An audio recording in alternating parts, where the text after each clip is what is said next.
ये सब 3 नंबर दिया गया है। अभाज्य गुणनखंड विधि द्वारा पूर्णांकों के एलसीएम व एचसीएफ निकालिए।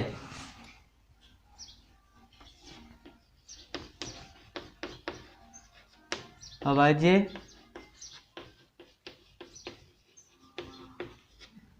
गुणनखंड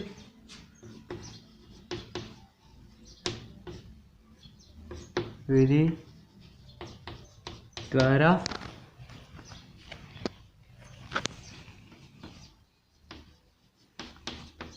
निम्नलिखित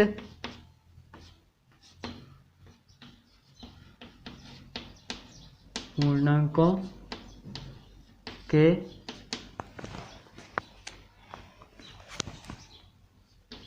एचसीएफ व एलसीएम याद कीजिए।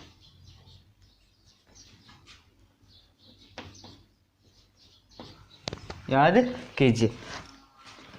इसका पहले टॉपिक में हमें संख्या दी गई है 12, 15 व 21। इसमें हमें एचसीएफ निकालना है, एलसीएम एचसीएफ निकालना है, तब हम क्या करते हैं, इसमें अलग अलग अभाज्य गुणनखंड करते हैं। 12 का अलग, 15 का अलग और 21 का अलग। इस प्रकार अभाज्य गुणनखंड करते हैं। 12 में हमें देखना है अंतिम अक्षर समय, तब इसमें हम किसका भाग देते हैं, 2 का। 2 का जाता है 6 एक समय, इसमें भी जाता है 3 का, 3 में 3 का 1। इसमें देखते हैं अंतिम अक्षर सम नहीं है, तब हम देखते हैं इन दोनों का योग है वो कितना हो जाता है, 5 और 1 6, तब 6 है वो 3 से विभाजित है, 6 3 का गुणज है, तब यहाँ पर दे देते हैं 3 का, तब आ जाता है 5। अंत 5 में 5 का, क्योंकि 5 एक अभाज्य संख्या है। उसके बाद देते हैं इसमें देखते हैं 2 और 1 3, यानी इन दोनों का योग 3 हो रहा है, तब इसमें किसका भाग देता है, 3 का जाता है, तब आ जाता है 7 एक अभाज्य संख्या, तब आ जाता है 1। इसका अब हमें क्या निकालना है, एचसीएफ। तब हम इसको सबसे पहले अभाज्य गुणनखंड के रूप में व्यक्त करते हैं। अभाज्य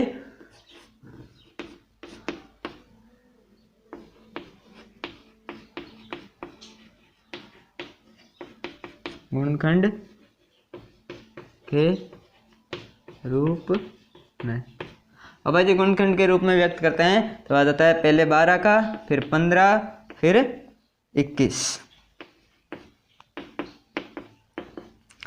12 का दिया गया है 2 गुणा 2 गुणा 3, इसका हो जाता है 3 गुणा 5, इसका है 3 गुणा 7।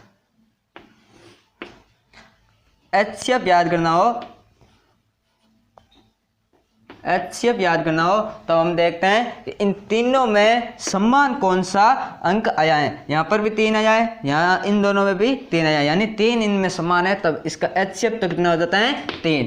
एचसीएफ हो जाता है 3। अब हमें करना है एलसीएम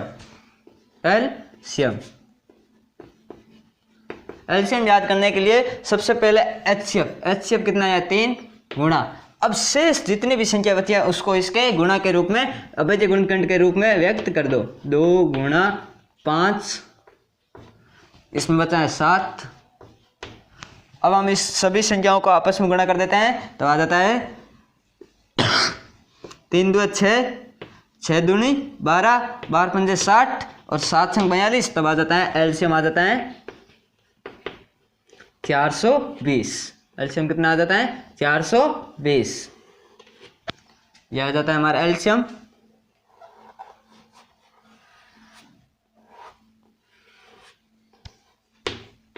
और यह आ जाता है एचसीएफ। अब हम करते हैं टॉपिक नंबर 2।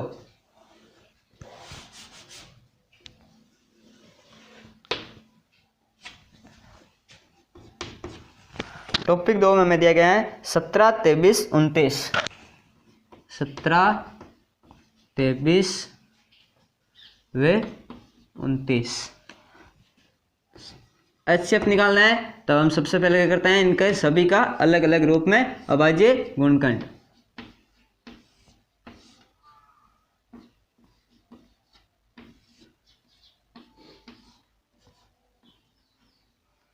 सत्रह की अभाज्य संख्या है, तब 17 का 1।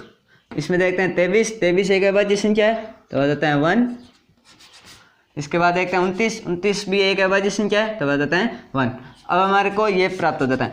अब हम देखते हैं अगर संख्याएं सभी अभाज्य संख्या हो तब उसका एचसीएफ है वो कितना होता है, 1 प्राप्त होता है। तब हम इसको में लिख लेते हैं अभाज्य गुणनखंड के रूप में, अभाज्य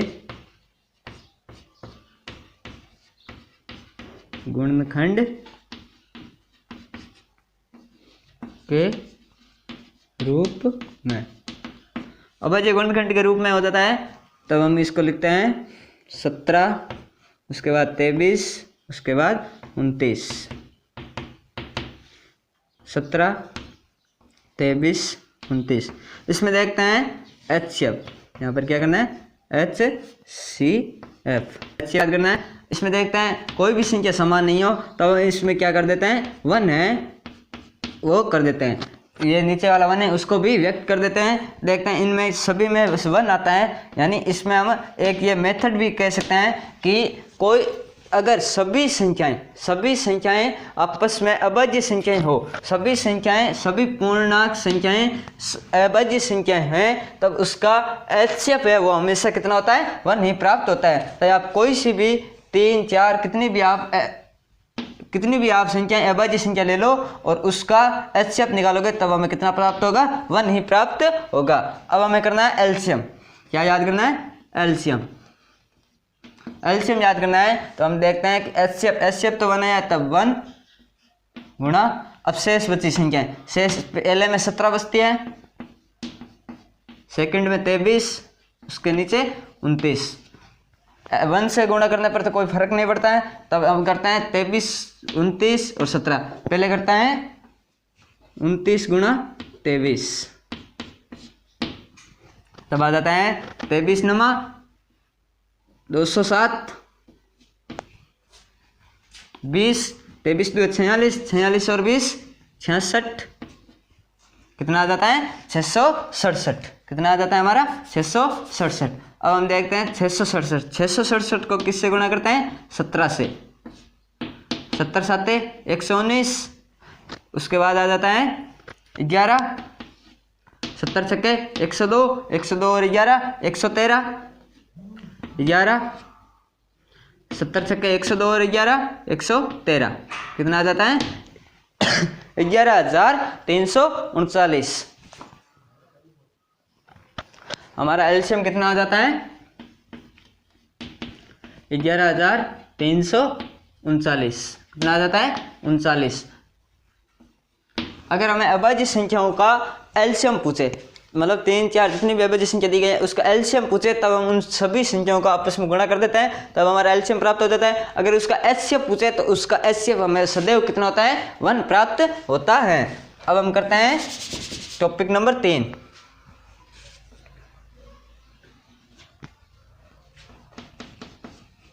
टॉपिक 3 में दिया गया है 8, 9 और 25। 8, 9 व 25।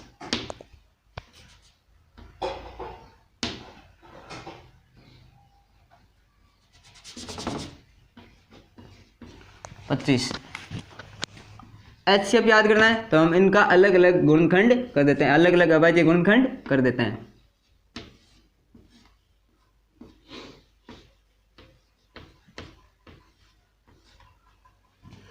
8 में 8 एक सम संख्या है, इसमें जाता है 2 का 4, 4 भी सम संख्या है 2 का 2, 2 में 2 का 1, 3, 9, 9 में 3 का भाग जाता है 3, 3 में 3 का 1। 25 में 25 सम नहीं है, दोनों संख्याओं का योग भी 3 का गुणज नहीं हो रहा है, तब हो जाता है 5 का, अंतिम अक्षर 5 या 0, तब 5 का 5 में एक बार याद आता है। अब हम इसका करते हैं अभाज्य गुणनखंड के रूप में व्यक्त। अभाज्य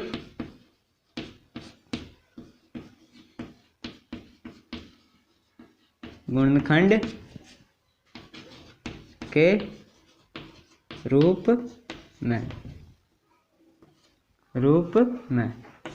अभाज्य गुणनखंड रूप में लिखना है तो हो जाता है 8, 9, 25 बराबर 8। 8 में हम 8 का लिख देते हैं, 8 में जितनी भी संख्या है उसको आपस में गुणा के रूप में 2 गुणा 2, इसमें आ जाता है 3 गुणा 3, इसका आ जाता है 5 गुणा 5।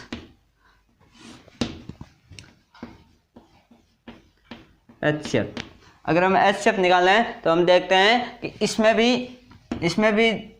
और इसमें तीनों में समान कोई भी संख्या नहीं है, तब हम इसमें उसका HCF कितना आ जाता है। अगर किसी भी संख्याओं का 3 या 4 हो, उसमें अगर हमें कोई भी संख्या समान ना मिले तब उसका HCF कितना हो जाता है हमारा 1। HCF कितना हो जाता है। उसके बाद हम देखते हैं एलसीएम याद करना है, तब हो जाता है शेष बची संख्याओं को उसके अभाज्य गुणनखंड के रूप में व्यक्त कर देते हैं। तब यहाँ पर देखते हैं कि 2 कितनी बार है, 3 बार, तब देखते हैं 2 गुणा 2 गुणा 2। फिर देखते हैं यहाँ पर 3 कितनी बार है, 2 बार। उसके बाद देखते हैं 5 कितनी बार है, 2 बार गुणा 5। अब हम इन सभी संख्याओं को आपस में गुणा करते हैं तब हमारा एलसीएम प्राप्त हो जाता है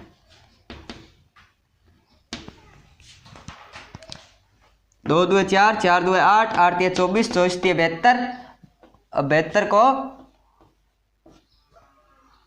5 पंजे 25, यह हो जाता है 5 पंजे 25। और यहाँ तक आ जाता है 2 2 4, 4 2 8, 8 2 16, 8 3 24, 24 3 72।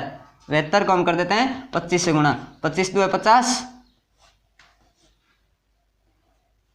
5 7 25 7 175, 175 और 5 180, कितना हो जाता है 180। तो हमारा एलसीएम कितना प्राप्त हो जाता है 1800। कितना प्राप्त हो जाता है 1800।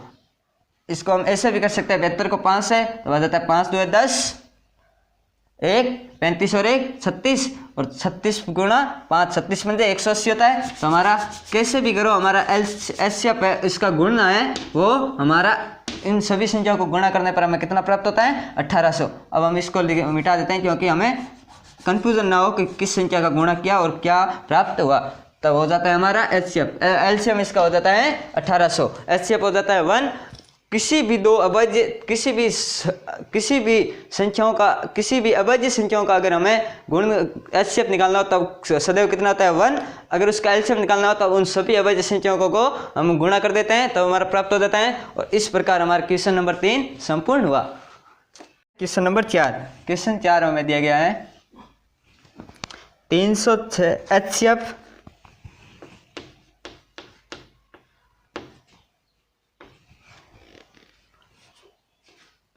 306 657 इक्वल टू 9, यानी 306 और 657 का एचसीएफ है वो कितना है 9 दिया है। यह हमें दिया गया है कि इनका एचसीएफ है वो कितना होता है 9 होता है, 9 है। एलसीएम याद कीजिए, एलसीएम 306 और 657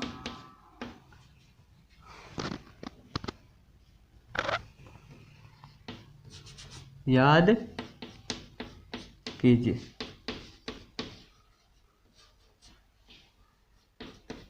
याद कीजिए, इसमें हमें दिया गया है कि 306 और 657 का एचसीएफ है वो 9 है। अब हमें इस पे इसका एलसीएम बताना है तो हम सॉल्यूशन करते हैं। सॉल्यूशन हमने क्वेश्चन नंबर 2 में पढ़ा था कि दोनों संख्याओं का गुणनफल है वो एलसीएम और एचसीएफ के बराबर होता है। तब हम इसको लिख लेते हैं एलसीएम गुणा एचसीएफ इज इक्वल टू 2 संख्याओं का गुणनफल यह होता है। तो अब हम इसमें क्या करते हैं, इन दोनों संख्याओं का गुणनफल याद कर लेते हैं और गुणनफल याद करने के बाद हम क्या कर लेते हैं, इसको सॉल्यूशन कर लेते हैं। तो हम करते हैं यहाँ पर एलसीएम, एलसीएम हमें याद करना है तब हो जाता है एलसीएम गुणा एचसीएफ। एचसीएफ हमें कितना दिया गया है 9 इक्वल टू दो संख्याओं का गुणनफल। दोनों संख्याएं कौन कौन सी है 306 गुणा 657 यह है। तब हमें पता है एलसीएम में याद करना है तब हम इसका क्या करते हैं 9 का भाग दे देते हैं। तब आ जाता है एलसीएम गुणा 306 गुणा 657 बट्टे 9। 9 का इसमें भाग देते हैं। इसमें पहले देखते हैं 9 का भाग जाता है या नहीं जाता है। 9 का भाग देते हैं, 9 तिया 27, पीछे बचते हैं 3, 6 9 चौक 36, कितना आ जाता है 34। तो हमारा एलसीएम तो प्राप्त हो जाता है, एलसीएम आ जाता है 34 गुणा 657, कितना आ जाता है 657। अब हम 657 को 34 से गुणा करते हैं, 657 गुणा 34 तो हो जाता है 657 में 34, 4 7 28, 2 20 और 2 22, 24 और 2 26, 7 या 21, 15 और 2 17, 18 और 1 19, 8 3 13 का 3 12 2, कितना प्राप्त हो जाता है हमारे को एलसीएम? इसका एलसीएम प्राप्त हो जाता है 22,338। इस प्रकार हमारा एलसीएम प्राप्त हो जाता है 22,338। अगर हमारे को इस विधि से एलसीएम ना आए तो हम हमारी जो छोटी क्लास में पढ़ी थी उस विधि से भी कर सकते हैं। एलसीएम याद करना हो तो हम करते हैं, इसका यहाँ पर कर देते हैं टाइप सेकंड, यह आ जाता है टाइप फर्स्ट। सेकंड क्लास में मैंने जैसे पढ़ा था 306 और 657, इन दोनों संख्याओं का एक साथ अभाज्य गुणनखंड कर देते हैं। एक साथ अभाज्य गुणनखंड करते हैं तब ये समय, तब इसमें क्या है 2 का भाग जाता है, 1 बार 5 बार 3 बार 657 का 657। अब हम देखते हैं इन दोनों संख्याओं का 5 3 8 और 1 9, इसका तो योग 9 हो रहा है क्योंकि इसमें अब सम तो है नहीं।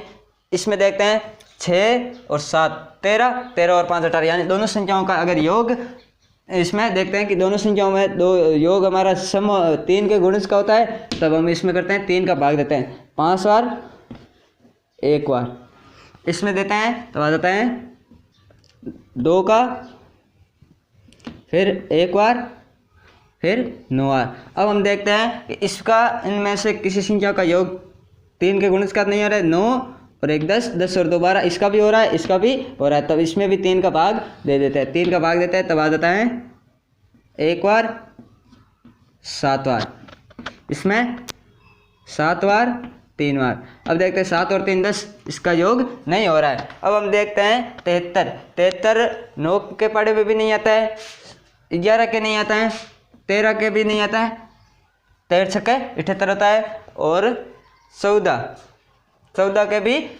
14 में तो वैसे भी नहीं आएगा, 15 में नहीं आता है, 17 में, 17 चौके 68 नहीं आता है, 19 में, 19 में भी नहीं आता है। इसका मतलब 73 है वो हमारी क्या है, एक अभाज्य संख्या है। सबसे पहले हम दे देते हैं 17 का भाग, 17 में जाता है 1 बार, फिर आ जाता है 1, यहाँ पर आ जाता है 73। अब 73 में हम देखते हैं किसी भी संख्या का भाग नहीं जाता है, तब यहाँ पर हम दे देते हैं 73 हमारी क्या है, एक अभाज्य संख्या है, तब आ जाता है 1 1। अब हमें इसका एलसीएम याद है। एलसीएम याद करने के लिए हम दोनों संख्याओं का एक साथ अभाज्य गुणनखंड करते हैं, उसके बाद इन सभी संख्याओं को आपस में गुणा कर देते हैं। क्या कर देते हैं, इन सभी संख्याओं को गुणा कर देते हैं, तब आ जाता है एलसीएम इजिकल टू 2 गुणा 3 गुणा 3 गुणा 17 गुणा 73। ये करना है। इसका गुणा करते हैं, 2 तिया 6, 6 तिया 18, तब हो जाता है 18। इन तीनों का तो गुणा हो जाता है 18, तो हम यहाँ पर लिख लेते हैं एलसीएम इजिकल टू 18 गुणा, इन दोनों को हम आपस में गुणा कर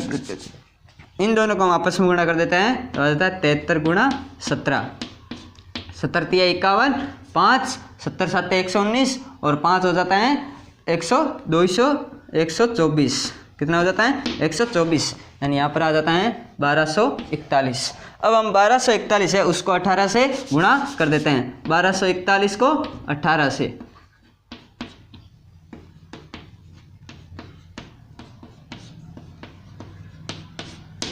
अठारह से, 18 का 18 चौक 72, 72 और 1 73। उसके बाद आ जाता है 18 2 36, 36 और 7 43, 4 18 और 4 22, तो आ जाता है 22,300। एलसीएम आ जाता है हमारा 22,338। कितना आ जाता है 22,338। यानी हम इस विधि से करें तब भी हमारा एलसीएम यही आता है, इस विधि से करें तब भी हमारा एलसीएम यही आता है। हमें एलसीएम याद करना है, ये हमारे पहले पढ़ चुके हैं, तब हमें ये आसान लगता है। आसान इससे ये है क्योंकि इसमें गुणा भाग है वो छोटी संख्या होती है, इसमें गुणा भाग है वो बड़ी संख्या होती है। आपको चाहे ये करो चाहे ये करो, दोनों में से एक तरीका है, कोई सा भी करो, उत्तर है वो हमारा कितना है, समान ही प्राप्त होता है। क्वेश्चन 5 हमें दिया गया है, जांच कीजिए क्या प्राकृतिक संख्या n के लिए संख्या 6n अंक 0 पर समाप्त हो सकती है या नहीं। हमें यह बताना है। तो हम सबसे पहले हम जानते हैं कि प्राकृतिक संख्या होती है, प्राकृतिक संख्या होती है वो होती है हमारी 0 1 2 3 4 डैश डैश। प्राकृतिक संख्या होती है वो हमारे 1 से शुरू होती है और ऐसे आगे चलती जाती है। तब हम देखते हैं प्राकृतिक संख्या है वो ये है। अब हमें पूछा क्या गया, 6 की घात n अंक 0 पर समाप्त होता है या नहीं होता है। यानी हमें यह बताना है कि 6 की घात n है उसके, तब हम n है, n तो हमारा हो जाता है प्राकृतिक संख्या को हम रिंड आउट कर देते हैं n से, तो n बराबर हो जाता है ये। अब हमें 6n, हमें जांच क्या करनी है, 6n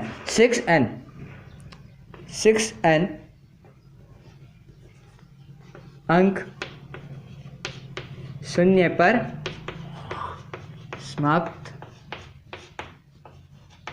होता है या नहीं, हमें यह जांच करनी है। तो हम करते हैं 6n, n की जगह में क्या रखते हैं, 1 2 3 ऐसे क्रम वाइज रखते हैं, तो हो जाता है 6 की घात 1, 6 की घात 1 का मान होता है 6, फिर करते हैं 6 की घात 2, 6 की घात 2 का मतलब 6 का वर्ग होता है, वो हमारा कितना होता है 36। उसके बाद करते हैं 6 की घात 3, 6 का क्यूब होता है उसका मान होता है 216। यानी हम देखते हैं कि 6 की घात हम जैसे 6 पर या इस रूप में 6n के रूप में हम प्राकृतिक संख्या का मान रखेंगे, तो हमारे जो वह अंतिम अक्षर है वो कितना आएगा, 6 आएगा। न कि हमारा क्या आएगा, अंतिम अक्षर 0 प्राप्त नहीं होगा। तो हमें यह जांच करनी थी कि क्या प्राकृतिक संख्या n के लिए संख्या 6n अंक 0 पर समाप्त होता है या नहीं होता है। इसमें हमारा हो जाता है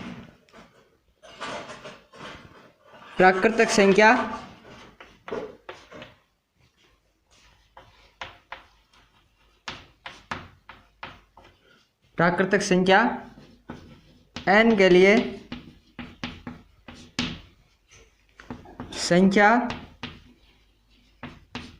6n अंक 0 पर समाप्त नहीं होता है, नहीं होता है। हमें यही जांच करनी थी क्या यह 0 पर समाप्त होता है या नहीं होता है। अगर हम देखते हैं कि 6 की घात 0 भी रख लेते हैं तो भी उसका मान क्या होता है, किसी भी संख्या का घात 0 हो तब उसका मान क्या होता है 1। यानी इसमें 0 तो कहीं पर भी नहीं आएगा, चाहे इसकी घात 10 रख लो 12 रख लो कितनी भी, उसका मान क्या आएगा, अंतिम अक्षर है वो कितना आएगा, 6 ही आएगा, न कि 0। यही जांच करनी थी 0 आता है या नहीं आता है। इस रूप में हमारा 0 प्राप्त नहीं होता है। अब हम करते हैं क्वेश्चन नंबर 6।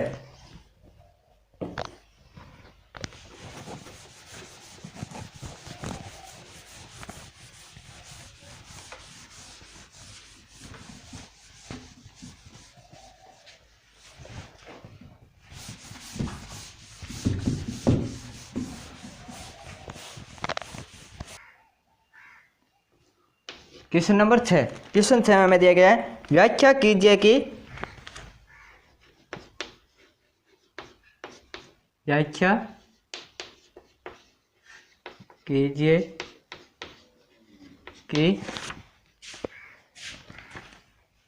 7 गुणा 11 गुणा 13 प्लस 13 और 7 गुणा 6 गुणा 4 गुणा 5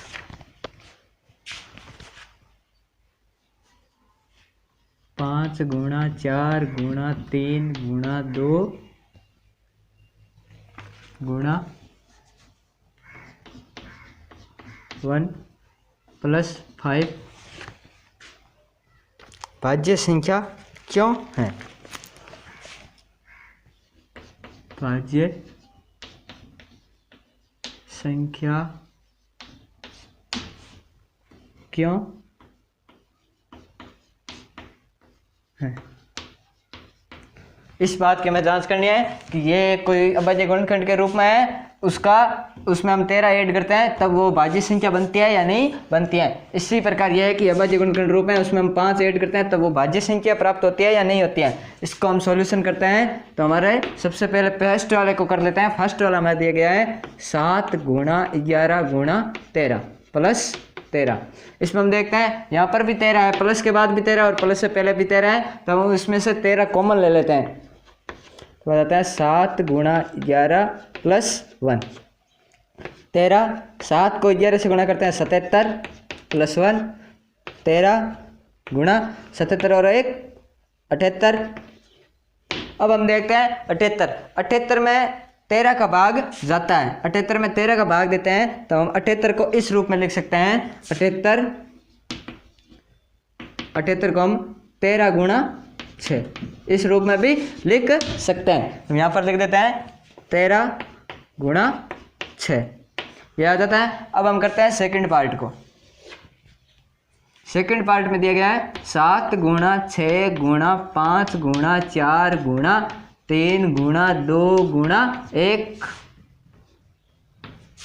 प्लस 5। यहाँ देखते हैं प्लस के बाद भी 5 है और प्लस से पहले भी 5 है, तब यहाँ से हम ले लेते हैं 5 कॉमन। बाद में आ जाता है 7 गुणा 6 गुणा 4 गुणा 3 गुणा 1 गुणा 1 3 गुणा 4 गुणा 3 गुणा 1 प्लस 1। यह आ जाता है, यहाँ से आ जाता है 5। 7 अंक 42 गुणा 1 से गुणा करो कोई फर्क नहीं पड़ता है। 4 तिये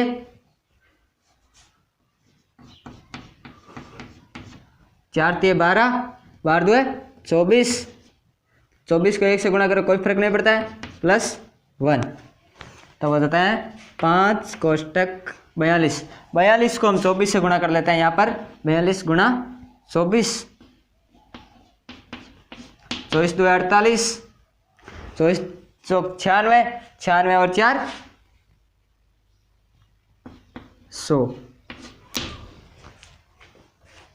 1008 प्लस 1 5 गुणा 1009। अब हम देखते हैं इसमें कि इस संख्याओं को हल करने पर हमारा उत्तर कितना आता है 78 गुणा 13। कितना आता है 78 गुणा 13, यानी जो भी संख्या आएगी उसमें हम 13 का भी भाग दे सकते हैं 78 का भी भाग दे सकते हैं। इसमें देखते हैं कि जो भी संख्या आएगी, जैसे हम यहाँ पर हम कर लेते हैं 78 गुणा 13 13 8 104 10 13 7 91 और 10 101। यहाँ पर आ जाता है, इन दोनों का गुणा करते हैं तो हमारा कितना आ जाता है 1014। यानी 1014 में हम 13 का भी भाग दे सकते हैं 78 का भी दे सकते हैं। यानी ये संख्या है, ये संख्या 78 और 13 दोनों से क्या है भाज्य है। क्या है भाज्य है। हमें बताना था कि ये भाज्य है। यहाँ पर देखते हैं ये भाज्य है, क्यों है? क्योंकि इस संख्या के गुणनखंड हैं वो 13 गुणा 6 के रूप में हमें प्राप्त होता है। इसमें 6 का 13 का 78 तीनों का भाग जा सकता है। इसी प्रकार हम इसका करते हैं 1009 गुणा 5 45 5 5045। यहाँ पर कितना आ जाता है इसका मान 5045। अब हम देखते हैं 5045 है, इसमें एक 5 का भी भाग जाता है और 1009 का भी भाग जा सकता है, क्योंकि इसमें 1009 का देंगे तब हमें 5 प्राप्त हो जाएंगे, और जब 5 का देंगे तब हमें कितना प्राप्त हो जाएगा, 1009 प्राप्त हो जाएंगे। तो हम देखते हैं कि इसमें भी क्या है, इस संख्या का भाग जाता है तब ये भी संख्या हमारी क्या हो जाती है, भाज्य हो जाती है। अब भाज्य क्यों हो जाती है, क्योंकि इसका अभाज्य गुणनखंड है वो 5 गुणा 1009 के रूप में हमें प्राप्त होता है, और इसका अभाज्य गुणनखंड है वो 13 गुणा 6 के रूप में हमें प्राप्त होता है। तब हम देखते हैं इसमें 6 का, 78 का और 13 का, और 13 कितना होता है, 13 169, 169 का भी भाग इसमें चला जाएगा। इस प्रकार ये संख्या है 1 2 3 4 5, 4 या 5 संख्या से क्या है, विभाजित है, और यह संख्या है 2 संख्या से क्या है, विभाजित है। इन संख्याओं का भाग पूरा जाता है तब ये क्या हो जाएगी, भाज्य संख्या हो जाएगी। क्यों हो जाएगी, क्योंकि इसमें 5 का भाग जाता है, 1009 का जाता है, इसमें 13, 78, 6 और 169 तीनों संख्याओं का भाग जाता है। अब हम करते हैं क्वेश्चन नंबर 7।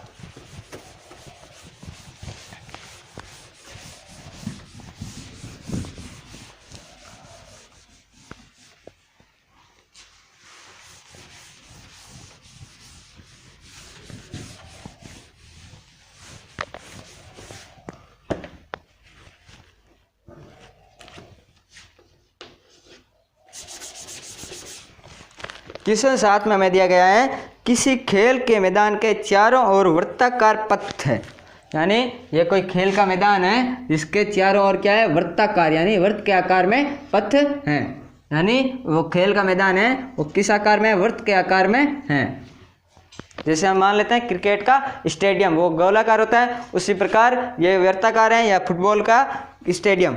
तब इसमें दिया गया है, इस मैदान का एक चक्कर लगाने में सोनिया को 18 मिनट, यानी हम मानते हैं कि सोनिया नाम की कोई लड़की है, वो इस मैदान में यहाँ से दौड़ना शुरू करती है, यहाँ पर लिख देते हैं सोनिया को एस से वो एक चक्कर पूरा करती है, तब उसको कितना टाइम लगता है, 18 मिनट। कितना लगता है, 18 मिनट। जबकि इसी मैदान का एक चक्कर लगाने में, यानी एक चक्कर लगाने में रवि को 12 मिनट लगते हैं, यानी एक रवि नाम का कोई लड़का है, उसको एक चक्कर लगाने में कितना मिनट लगता है, 12 मिनट। कितना मिनट, 12 मिनट। रवि को कितना लगता है, 12 मिनट। रवि को 12 मिनट लगते हैं, और सोनिया को कितने लगते हैं, 18 मिनट। 18 मिनट। आगे क्या दिया गया है, मान लीजिए वे दोनों एक ही स्थान से एक ही समय से चलना प्रारंभ करके एक ही दिशा में चलते हैं, कितने समय बाद वे पुनः प्रारंभिक स्थान पर मिलेंगे। इसमें हमें यह बताना है कि ये जो सोनिया है वो है, सोनिया यहाँ से भागती है तब उसको 18 मिनट लगते हैं। सोनिया को कितने मिनट लगते हैं, 18 मिनट। सोनिया को 18 मिनट लगता है, रवि को 12 मिनट लगते हैं। दोनों एक साथ दौड़ते हैं, यानी दोनों ने, मान लो कि दोनों ने 4 बजे दौड़ शुरू की, 4 बजे दौड़ शुरू की। अब सोनिया एक चक्कर लगाएगी तब वो एक चक्कर पूरा करेगी, तब उसका टाइम कितना हो जाएगा, 4:18। इसी प्रकार रवि करेगा तब उसका टाइम क्या होगा, 4:12। अब हमें यह बताना है कि दोनों कहीं बीच में ना मिले, यानी दोनों अगर दौड़ेंगे, मान लो कि ये दोनों दौड़े, तब रवि पहले तो आगे निकल गया, उसके बाद रवि अगर सेकंड राउंड लगाएगा तब सोनिया मान लो कि यहाँ थी और रवि भी यहाँ आ गया। लेकिन हमें ये स्थिति नहीं बतानी है कि ये यहाँ पर वो किस समय मिलेंगे, हमें ये बतानी है कि वो दोनों वापस इस स्थान पर कब मिलेंगे, वो टाइम बताना है। यानी हमें कम से कम, इसमें क्या बताना है, कम से कम यानी इस दूरी पर बताना है। इस दूरी यहाँ पर होती तब तो हमें अधिक से अधिक बताना था, लेकिन यहाँ पर क्या है, कम से कम, क्योंकि एक ही स्थान का पूछा गया है। जहाँ से दौड़ना शुरू किया वहाँ पर पूछा गया है, यानी हमारे को कोई भी पूछ ले कि एक व्यक्ति है वो यहाँ से चलना शुरू करता है, 2 व्यक्ति हैं एक साथ चलते हैं, एक की स्पीड ज़्यादा है, एक की स्पीड कम है, दोनों वापस उस प्रारंभिक स्थान पर कब मिलेंगे, तब हमें कितना न्यूनतम मान याद करना होता है। जब प्रारंभिक स्थिति पूछे, प्रारंभिक स्थिति, जब प्रारंभिक स्थिति यानी शुरू करते हैं वो स्थिति पूछे, तब हमें क्या करना होता है, न्यूनतम समय।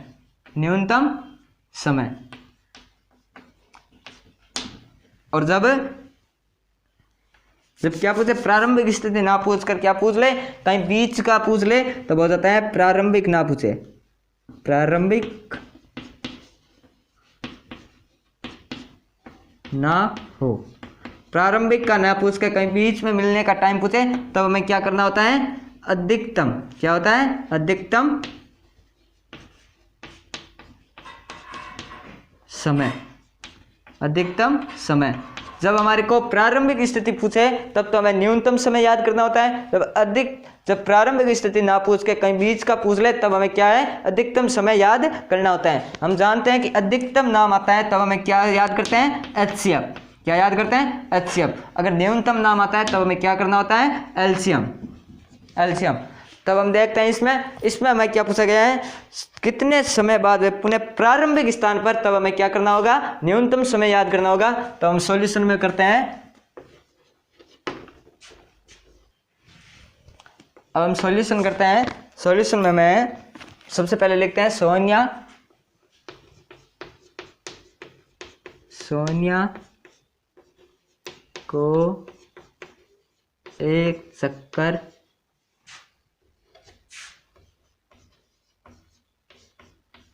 में लगा समय। सोनिया को नहीं, यहाँ लिख लेते हैं सोनिया के द्वारा, सोनिया के द्वारा एक चक्कर में लगाया गया समय कितना है, 18 मिनट। अब हम करते हैं रवि के द्वारा एक चक्कर में लगाया गया समय कितना हो जाता है, 18 मिनट। याद क्या करना है हमें, प्रारंभिक स्थान पर मिलने का समय, क्या याद करना है, प्रारंभिक स्थान पर मिलने का समय याद करना है। तो हम देखते हैं हमें प्रारंभिक स्थान का याद करना है, तब हम क्या करते हैं, न्यूनतम मान, क्या करते हैं, न्यूनतम समय याद करते हैं। प्रारंभिक स्थान पर मिलने का समय याद करना है तो हम क्या करते हैं, न्यूनतम समय, न्यूनतम समय, न्यूनतम समय, न्यूनतम समय याद करना है तो हम क्या करते हैं, एलसीएम, एलसीएम। तब हम इन दोनों टाइमों का क्या करते हैं, एलसीएम निकालते हैं। इन दोनों समों का हम क्या करते हैं, एलसीएम। तब हो जाता है 12 और 18 का अब क्या करते हैं हम, एलसीएम। एलसीएम किसका याद करना है, 12 और 18, 12 वे 18, 12 और 18 का एलसीएम याद करना है। तब हमें अभाज्य गुणनखंड विधि से करते हैं। 2 का भाग जाता है 6, 9, 2 का जाता है 3, 9, फिर 3 का जाता है 1, 3, फिर 3 का जाता है 1, 1, ये होता है। अब हम क्या करते हैं, इसको अभाज्य गुणनखंड के रूप में लिख लेते हैं। तो वो होता है अभाज्य गुणनखंड के रूप में, अभाज्य गुणनखंड के रूप में, अभाज्य गुणनखंड के रूप में हो जाता है 12,18 या फिर 12 वे 18 इक्वल टू, यहाँ पर कर लेते हैं 12 LCM। तो हो जाता है 2 गुणा 2 गुणा 3 गुणा 3, तो हो जाता है LCM इक्वल टू 2 को 2 से गुणा करते हैं 4, 4 को 3 से 12, 12 को 3 से करते हैं 36, कितना आ जाता है 36।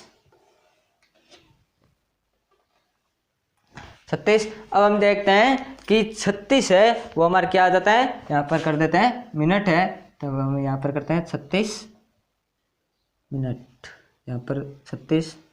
अब हम आगे करते हैं, इसमें 36 आता है हमारा, कितना आता है एलसीएम, न्यूनतम समय कितना आता है 36, यानी 36 मिनट बाद में वो दोनों प्रारंभिक स्थान पर मिलेंगे। अब हमें अगर प्रारंभिक स्थिति का पूछे तो हम एक बात और ध्यान रखनी है कि ऐसी संख्या याद कीजिए जिसमें 18 और 12 दोनों का भाग जा सकता है। ऐसी छोटी से छोटी संख्या याद कीजिए जिसमें 18 और 12 दोनों का भाग जा सकता हो। तो हम देखते हैं 36 में 18 का भाग जाता है 2 बार, 12 का जाता है 3 बार, यानी रवि है वो तो क्या है 12 मिनट लेता है, तब यानी रवि है वो तो क्या है 12 मिनट है, तब उसको तो कितना 3 चक्कर लगाएगा। इसमें हमें यह नहीं कहा गया है कि दोनों एक समान चक्कर लगाकर, तब तो हम अलग तरीके से करते हैं। इसमें चक्कर कितने भी हो सकते हैं लेकिन टाइम है वो क्या है दोनों को समान टाइम पर समान स्थिति में मिलना है। तब देखते हैं कि रवि अगर 3 चक्कर लगाएगा तब वो इस स्थिति पर आ जाएगा, और ये 2 चक्कर लगाएगी तब ये इस स्थिति पर पहुंच जाएगी। यानी ये 18 मिनट में 2 चक्कर लगाएगा, जबकि रवि है वो 1 चक्कर ज़्यादा लगाना पड़ेगा रवि को, लेकिन टाइम है वो हमारे क्या होगा एक समान होगा। यानी यहाँ पर लिख लेते हैं अतः 36 मिनट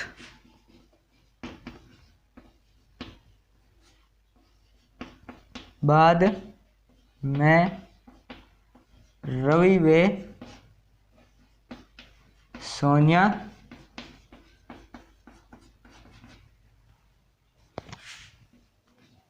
प्रारंभिक